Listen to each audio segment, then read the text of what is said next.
Hey guys, what's going on? It's Ben here. I'm back again today doing another video, and the subject of today's video is going to be on the Cleveland Cavaliers, specifically LeBron James's first stint with the team. I do a lot of videos talking about why a certain team basically was set up for immense success, and then why they didn't cash in on that success. So I've done ones on why the Nets with a big three of Jason Kidd, Vince Carter, and Richard Jefferson never made it past the second round.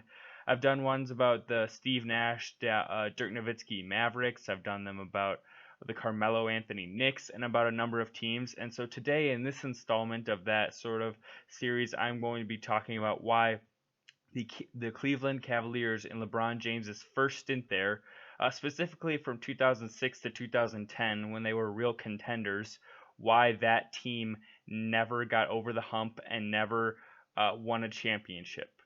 So I'm going to be going through each season, '06 to '07, '07 to '08, '08 to '09, 2009 to 10, and talking about what the makeup of Cleveland's team was in each of those years and basically why they fell short in each of those years.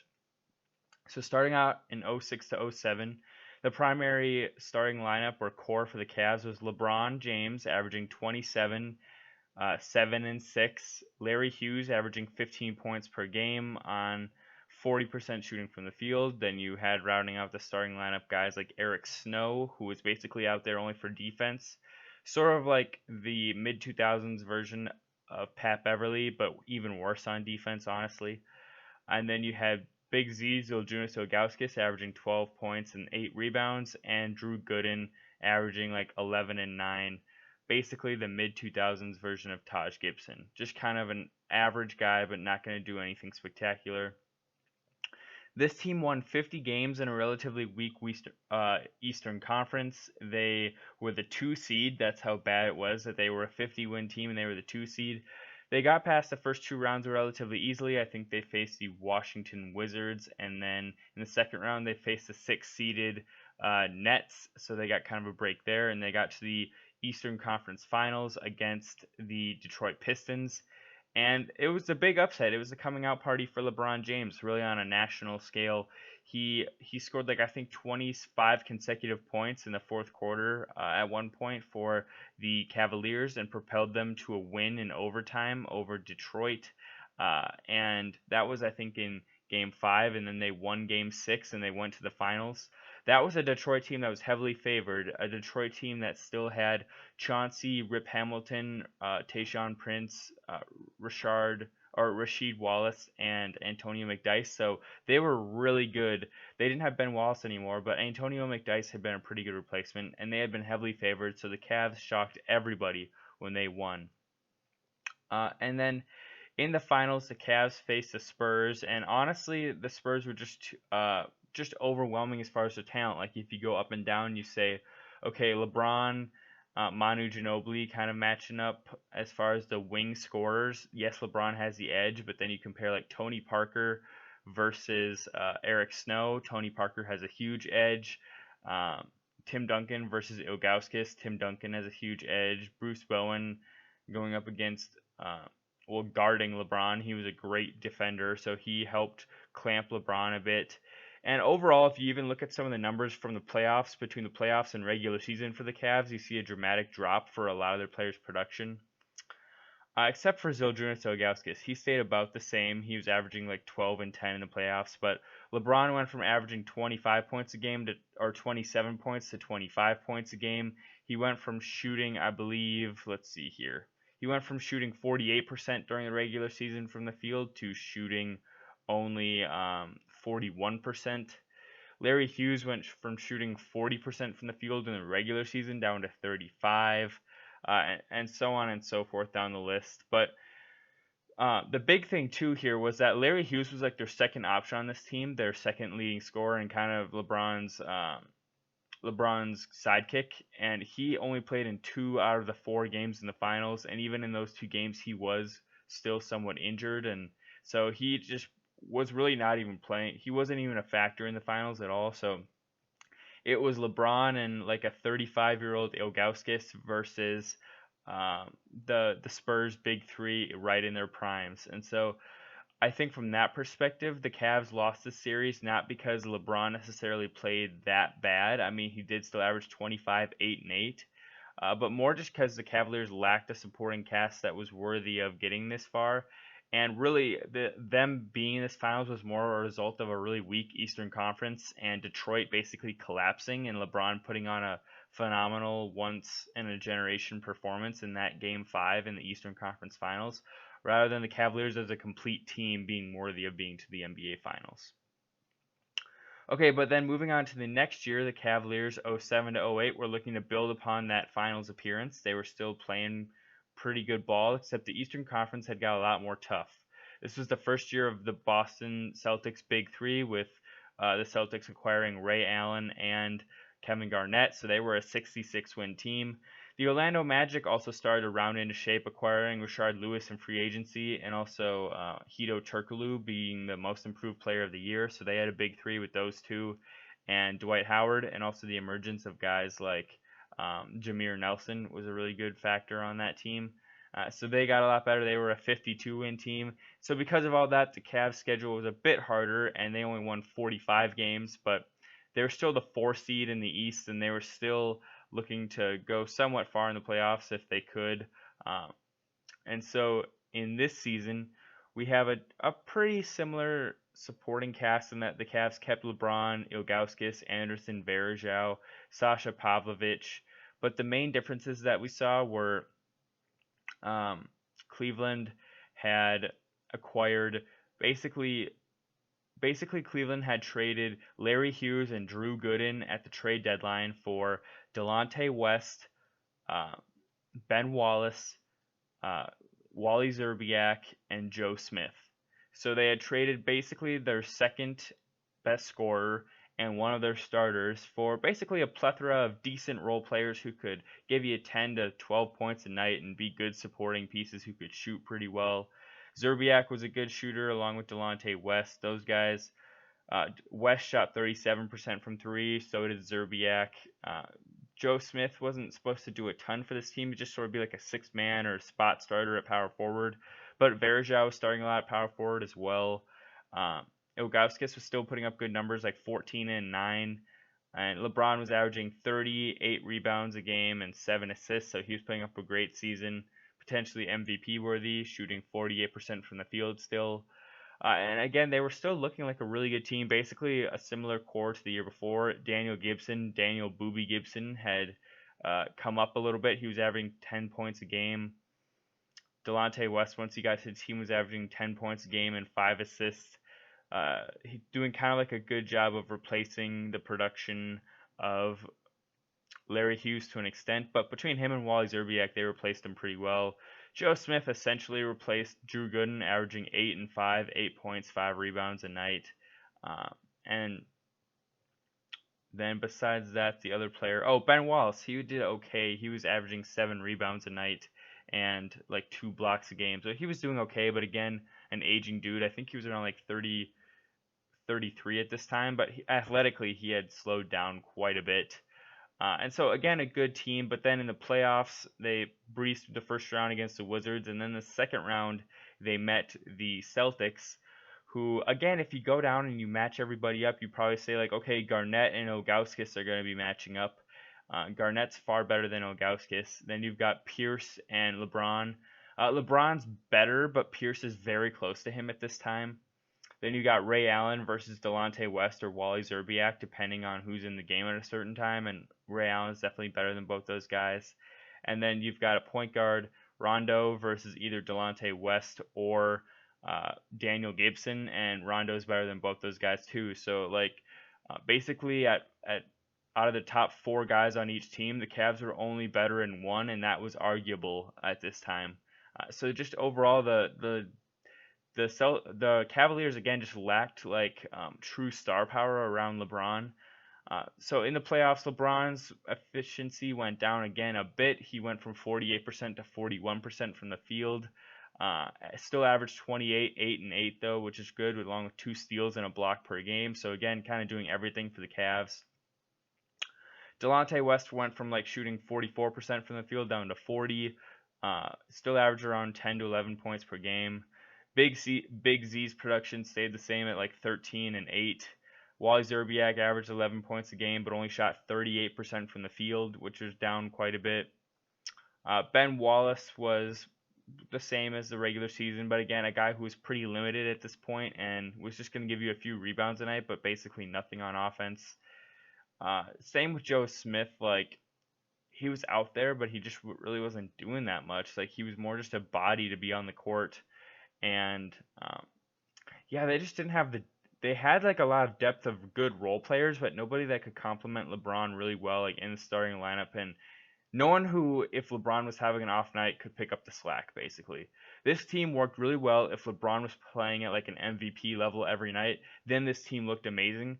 But if LeBron had a night where, say, he just put up like 20 points, 5 rebounds, and 4 assists, they were gonna lose the game like automatically. LeBron basically had to put up like 38 and 8 every single night on good efficiency for this team to win, because everything that all the other players did was relying off of him. Like Delonte West and Wally Zerbiak and Daniel Gibson getting those open looks from the outside was basically exclusively reliant on LeBron gaining a lot of defensive attention, guys slacking off of them more so that they could get open looks, and LeBron having tons of success driving and penetrating to draw the defense in, so then those guys could have open shots from the outside. So when LeBron was struggling a bit more, like he did in this series versus the Celtics, he played really well, but again the Celtics keyed in on him, and it was sort of a result of them losing was a result of basically when those guys would get kicked the ball and have open shots, they didn't always make them. They were a little bit more unreliable. Like as I say, Wally Zerbiak's shooting dropped a lot from uh, like 43% from the field to 37, and from 37% from three down to 32. Those are big deals in playoff games where a few shots. The Cavs only lost Game 7 of that series versus the Celtics by a few points. And those little like percentages don't seem like much, but like those are the difference between like 3 to 4 made or missed shots in a series. And when the series is determined by like 5 points total, then that can be a way bigger deal than you think. And so basically, again, the Cavaliers supporting cast being unreliable and not being not being able to carry a load as much offensively without LeBron's help was what the detriment to this team was. Now in 2008 to 2009, the Cavaliers really improved a lot, and that was almost exclusively from two reasons, I would say. Number one, LeBron continues to get better and develop as a player this season, 2008 to 2009. And number two, the Cavaliers traded Joe Smith, who at the time was basically just a body out on the court, not doing much for them. They traded him for blooming player Mo Williams, who this season for the Cavaliers averaged 18 points per game, shooting 47% from the field and 44% from three. And those are some really good efficiency numbers for a point guard. 47% from the field and 44% from three. 18 points per game. LeBron this season averaged 28, 8 rebounds a game, and 7 assists, along with 2 steals and a block. Delonte West kept up his similar numbers to the season before. Like he actually had a really good season though. 12 points per game, 46% from the field, 40% from three. So really good efficiency numbers there. Varejao played the whole season starting at power forward. Did pretty well. Averaged 8 and 7. Ilgauskas averaged 13 points a game and 8 rebounds. Basically the same throughout this whole block of time. Daniel Gibson was good off the bench, along with Ben Wallace and Wally Zerbiak, all putting up decent numbers off the bench in the regular season. Although Joe Smith had been traded away, the Bucks actually had traded him again, and then he got cut by the Thunder, who were the next team that he got traded to, and he actually re-signed with the Cavs towards the end of the season, and he was coming off the bench for them. Again, though, a good supporting cast, and this team won 66 games and led the Eastern Conference, and people thought, okay, the Cavs finally are going to get over the hump this year.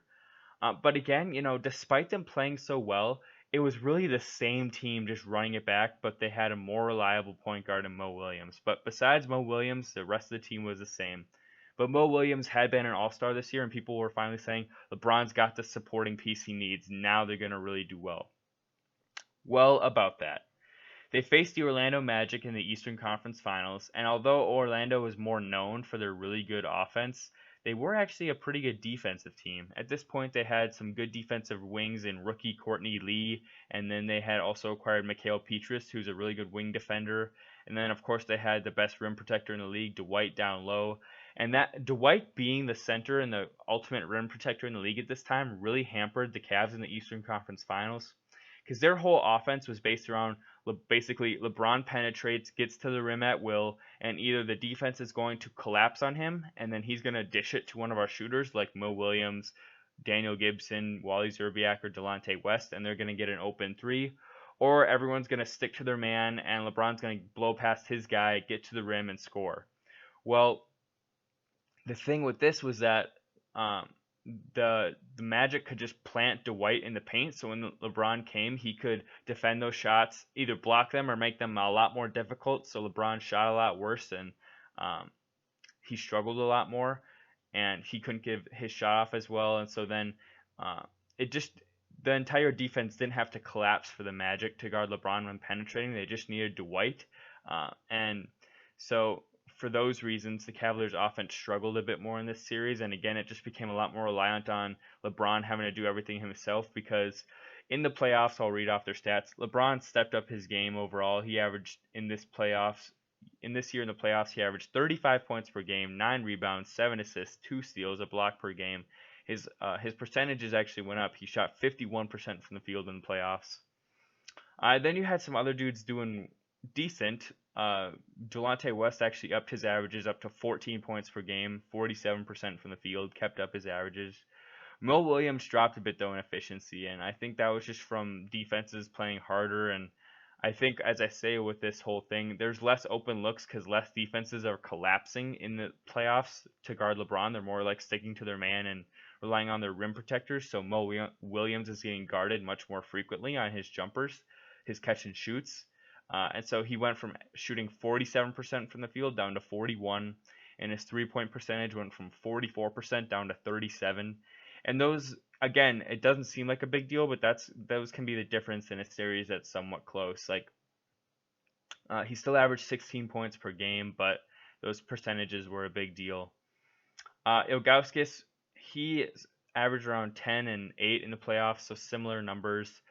And then the problem with this team too, I found, was that here's a big indicator that the defenses were guarding harder and there were less open looks.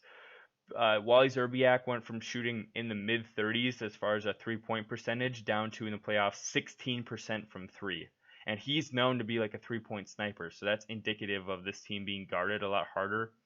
And again, the whole formula is just troublesome when your whole thing is like, we have an MVP caliber player and our whole engine runs well as long as that guy always plays at MVP level.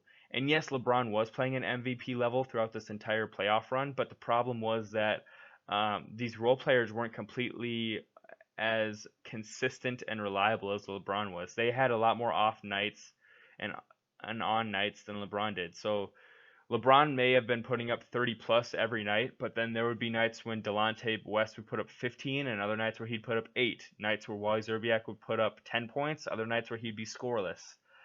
Nights where Zydrunas Ilgauskas would get 15 on good efficiency, and then nights where he would get 6 points on bad efficiency, stuff like that. Mo Williams, he was a little bit more reliable, but again, his shooting wasn't great. He'd get you 17 points, but he'd shoot 7 for 20 to make it happen. So that was a big thing for this team. And ultimately, the Cavaliers were a good defensive team, but Orlando just had more reliable pieces.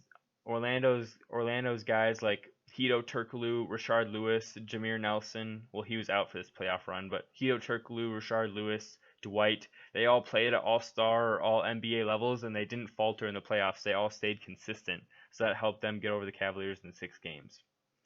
Going in 2009 and 2010, the Cavaliers thought it's time for a change. We need to improve this team. And so they traded away Ben Wallace for Shaq at this point. Shaq came in, and this year he averaged 12 points and 7 rebounds a game, shooting 57% from the field.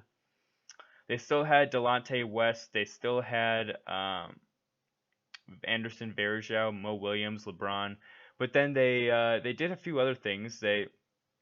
Wally Zerbiak was gone, and they brought in basically to replace him the production of Anthony Parker and Jamario Moon, who were decent players. They had played for Toronto previously. And then they also had traded at the trade deadline Big Z Ilgauskas for Antoine Jameson, who was a former All Star and was looked upon to be like the second option on this team, and was supposed to form a really good big three with Mo Williams, Antoine Jameson, and LeBron. Um, but Big Z did get bought out and re-signed with the Cavaliers, so he played with them for the remainder of the regular season and the playoffs too. So they basically got Antoine Jameson for nothing actually. But this team had LeBron still averaging 30 points a game, 7 rebounds, 9 assists, 2 steals, and a block on over 50% shooting from the field. Then you had Mo Williams averaging 16 points per game, 44% from the field, 43% from 3. And then Antoine Jameson came in and averaged 16 points per game, 49% from the field, 34% from 3. So a good cast right there. And then Shaq with the 12 and 7. And then Anthony Parker was pretty good at Anthony. He averaged 7 points per game, but shot 41% from 3. Delonte West was regressing a little bit, but that was just because the backcourt was more crowded with. For 2 spots in the backcourt, you had Mo Williams, Anthony Parker, Daniel Gibson, Delonte West. So it was a little bit more crowded back there, but he still was doing okay, putting up 9 points per game. And then Daniel Gibson shot 48% from 3, so he was doing really good as a catch and shoot guy. But again, this team, they go into the second round because they handled the first round really easily. And then in the second round, they had actually squeezed their rotation down quite a bit in the playoffs, and they were really down to a 7-man rotation. They had been starting Mo Williams, Anthony Parker, LeBron, not Varejao, Jameson, and Shaq. And then off the bench, they had Varejao and Delonte West. And they had played LeBron a lot. He played 42 minutes per game in the regular season, or in the playoffs. And Mo Williams and Antoine Jameson all played quite a bit more too, along with Anthony Parker. And again, they just had a thing where sort of like they bet on the wrong horses in the playoffs here. LeBron averaged 29, 9 points and 8 assists, and the regular 2 steals and 2 blocks per game, over 50% from the field and 40% from 3. Amazing numbers. But Mo Williams went from like 44% from the field down to 41. He went from 44% from 3 down to 33% from 3. Antoine Jameson went from his production actually stayed relatively similar now that I look at it. So did Anthony Parker's, but Delonte West shot only 16% from 3 when he had normally shot like 34%. Anderson Varejao and Delonte West only shot 41% from the field. And I know I'm getting really analytical and all that, but it's just like all these little percentages that drop and drop and drop, those make a big difference in the playoffs. Where it's like those are a couple of shots every game being missed, collectively like 10 shots more being missed per game. And again, it comes down to they faced Boston in the second round, who again had a really good cast of Garnett, Rondo, Allen, Pierce, Kendrick Perkins, Big Baby Davis, Nate Robinson. And again, they just kind of outshine the Cavs at every position. You know, Antoine Jameson is getting showed up by Garnett. Mo Williams is about equal with Rondo. LeBron is better than Pierce at this point, but then like Delonte West and Anthony Parker are getting drastically shown up by Ray Allen, and Shaq is almost like a wash with Kendrick Perkins at this point. And the benches like Delonte West and Varejao versus Nate Robinson and Big Baby, they're kind of a wash, but the Cavs bench was definitely inefficient. And again, it comes down to the Cavs' whole thing was we're going to rely on LeBron for everything here, and he's going to have to create everything to make our other players play well. And basically in the playoffs, when he's getting a clamp down by Paul Pierce, he has to work a lot harder to get his normal shots off, and when he's doing that, he can't as efficiently distribute the ball to all these other players. And so the Cavaliers again fell short and lost in 5 games to the Celtics. So guys, that's the story of the first stint with LeBron on the Cavaliers. I think if I had to boil it down to a few things, I'd boil it down to this. Number one reason why this team didn't succeed very well, once they got LeBron in 03, they never were a tanking team again. The next season, they won 40 games. They never really had any good draft picks after that. Like a lot of teams like the Thunder when they got, or the Sonics when they got Durant, then they were bad for 2 more years and were able to pick up um, in the draft Westbrook, Harden, and Ibaka. So then they had a really good core to all grow up together. But the Cavaliers didn't get to do that. They weren't really bad the next year, and they couldn't draft like a Darren Williams or Chris Paul to go with LeBron. They were immediately like a not a contending team, but at least like a respectable team after that. So they were really never good enough to be great and never bad enough to get good draft picks to help them improve. Number two, their moves that they made never really helped them that much. So they brought in Larry Hughes on a big contract, and he essentially was an inefficient volume scorer, and that didn't really work next to LeBron because you had to be efficient to work with LeBron, I feel like. So that didn't really work. Big Z was basically a few years removed from his prime by the time LeBron got to be with him in their prime. And once LeBron really hit his prime, Big Z was well past his prime, so it never really lined up from that perspective. Mo Williams was a good addition, but I think on like a championship winning team, Mo Williams is like the fourth best player, not the second best player. And Antoine Jameson was a good addition too, but again, already past his prime by the time the Cavaliers got him. Again, same thing with like Shaq and Ben Wallace, way past their primes by the time the Cavaliers got them.